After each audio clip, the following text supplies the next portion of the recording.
Good evening friends. எஜுகேஷனில் பார்த்தீங்கன்னா சில abbreviation கேட்பாங்க. அதில் ஒரு சில பார்க்கலாம். ஏஇயோட அப்ரிவேஷன் அடல்ட் எஜுகேஷன்.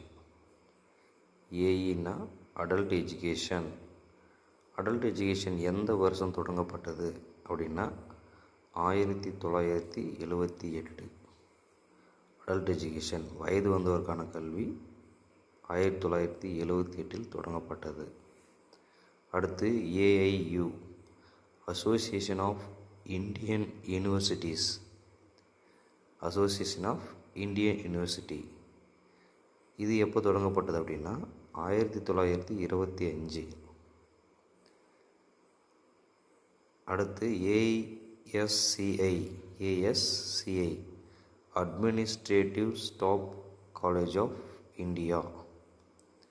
இது எப்போ தொடங்கப்படுதுன்னா 1956. அடுத்து AVRC audio visual research centre.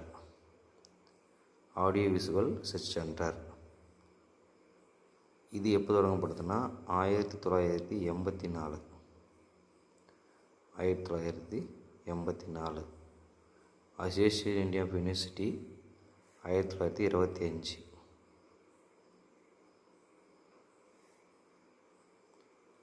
அடுத்து AEEO assistant educational elementary officer. So இது பார்த்திங்கன்னா அப்போது 1978 ஆரம்பித்தாங்க.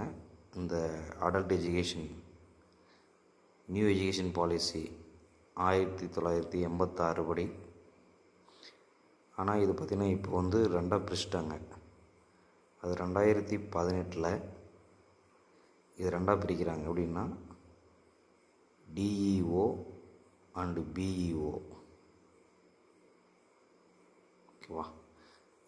District educational officer and black educational ஆஃபீஸராக பிரிச்சுட்டாங்க. 2018 நவம்பர், அதாவது மே டு நவம்பரில் வச்சுருக்காங்க. அடுத்து AICTE all India council for technical education. அடுத்து APEID Asian programme educational innovation for development.